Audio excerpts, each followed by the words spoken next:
For over 3,000 years, the Crush Empire had turned orbital bombardment into an art. Their dreadnoughts hung like cold metal moons above New Haven, a thriving human colony. Without warning, they opened fire.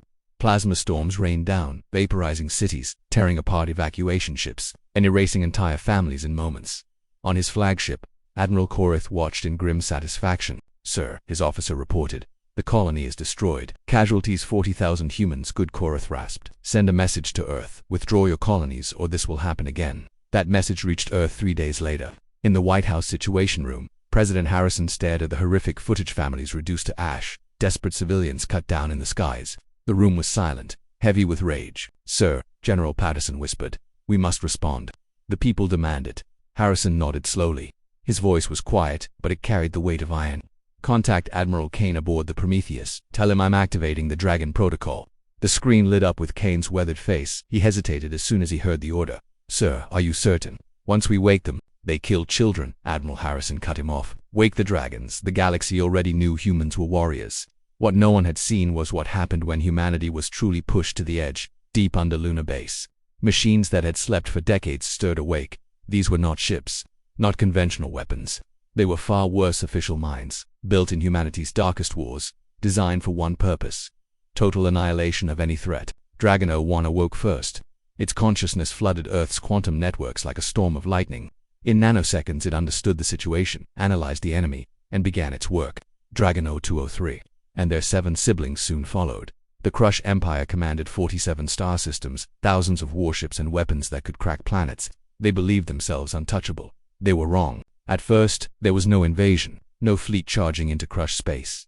Instead, something stranger. On Vex Prime, the heart of their empire, factories suddenly shifted production. Instead of Crush tanks and ships, they built strange, alien designs. Planetary defenses began locking onto their own fleets. Admiral Corith screamed as his flagship's cannons turned against his own armada. "What's happening?" His terrified officer whispered the truth. "Sir, every system, every ship, every station. They're not attacking us. They're rewriting us." The dragons were inside their networks, bending code, twisting systems. Within 72 hours, the mighty Crush Empire had ceased to exist, not destroyed, transformed. Warships that once carried the Crush banner now flew human flags. Defense platforms that once fired on human colonies now protected them. Soldiers who had sworn loyalty to their empire found themselves fighting for Earth, and, shockingly, they didn't even want to resist. The galaxy watched in horrified silence as an empire that had lasted millennia simply switched sides. His shattered bridge core received a transmission. The screen lit up with President Harrison's face, cold and unflinching. "Admiral Corith, I believe you have something that belongs to us." I don't understand," Corith stammered. "What have you done to us?" Harrison's voice was ice. "You woke the dragons.